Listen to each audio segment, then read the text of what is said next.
Hello everyone, and this is breaking news. Mr. Peter Obi has visited Dele Farotimi in prison in Ekiti, and he also visited, Afe Babalola. This is coming forth from Dr. Moses Paul, who shared this on his X handle. He said, today Mr. Peter Obi traveled from Lagos to Ekiti State, dedicating the entire day to meaningful engagement. He visited Are Afe Babalola at his office within the Afe Babalola University, where they had in-depth discussion on critical issues, including the situation of activist and lawyer Dele Farotimi. Following this, Mr. Peter Obi proceeded to the prison facility where Dele Farotimi is being held. In a private meeting, he expressed solidarity and engaged in candid exchange aimed at addressing the prevailing challenges. This was signed by Dr. Mo. So this is what you have out here. Mr. Peter Obi has gone to Ekiti State and wading into the situation. He did a press, not a press statement. He did a statement which was put out on his X handle when this whole situation happened. And then, of course, definitely he has been working behind the scene to see as much as possible how all of this will be resolved amicably. Mr. Peter Obi, in the statement that he had done following this arrest, this mentioned the fact that he himself, he has been maligned, he has been accused, he has been insulted, he has been called all sorts of names, but he has never used, the police, to abduct anyone or to use the excessive force. We all know that the Nigerian police is available to the highest bidder, and as long as you have money, you give them some money, they're going to do whatever it is that you want to do. But there are some people who have the restraint to not use that illegal power that is available.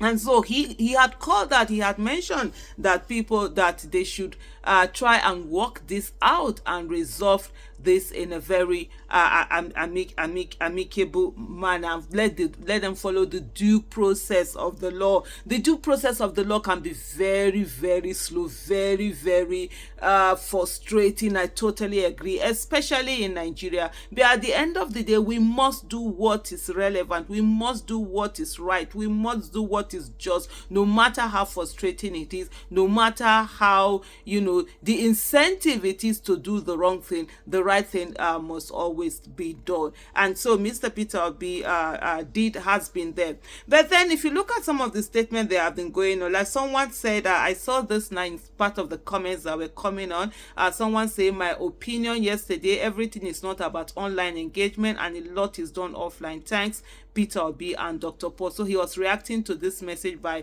Dr. Moses Paul that see the things that Mr. Peter Obi has been engaging in. And sometimes, people just think that, things are it's only what they see online, they don't see certain things online. Well, people have a right to actually do express their opinion, I believe.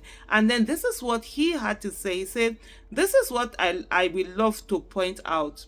And this was, I think it was something he wrote yesterday, this particular person called Eric Fash at Eric Fash 2029.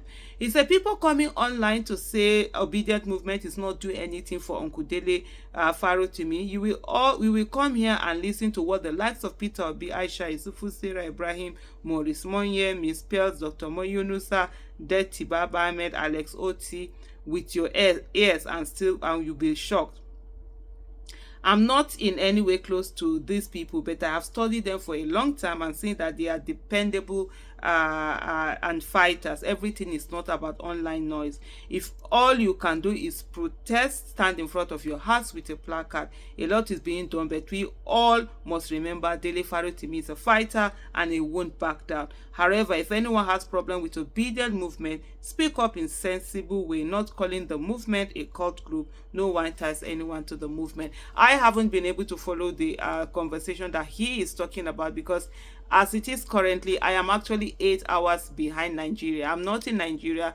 And this is one of the things that I love about me being a private, citizen. Like when people talk about, Aisha, why are you not running for office? Like, honestly, it's from a selfish point of view. I'm not in Nigeria, and I'm not coming back to Nigeria till January.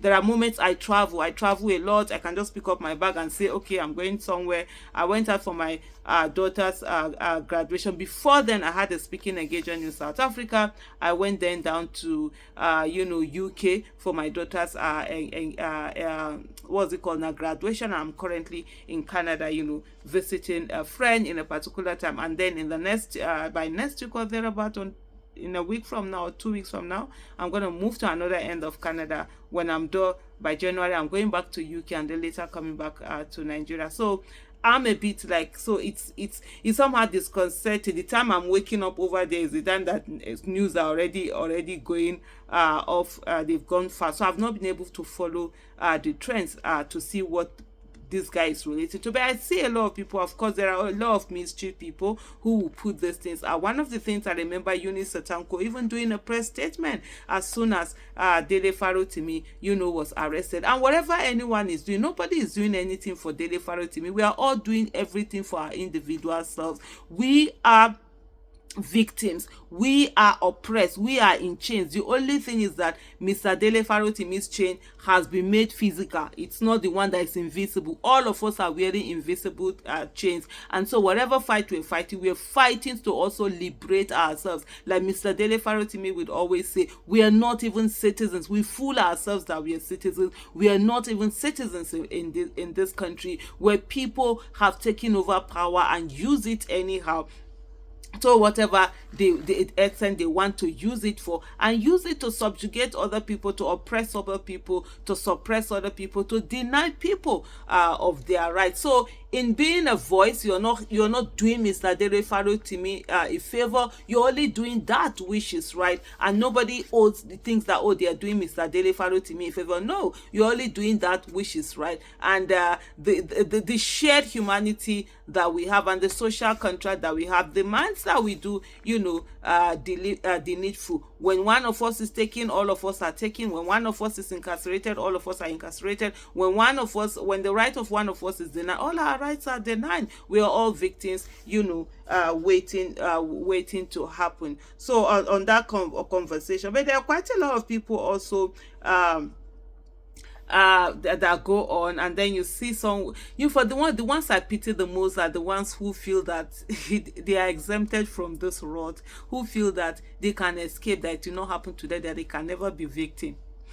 That level of delusion, sometimes I wish I have it, so that you can just be free for a moment and just be foolishly going on in the things that you're doing. But let's not forget, like somebody said, Olusegun Bakare said, Peter Obi dialogue show where they protest, all is needed, but I would rather prefer that protest, because we're dealing with mad people that need the same level of madness. In building nation building, you all have to deploy all strategies, and everything has to be on board. Multi-pronged approach is always the one that helps and that moves things to go on. And so we will not sit by and do nothing. We will continue to do every bit that we are doing in with what we have. Remember that it is not just Dele Farotimi that they have arrested. They arrested all of us.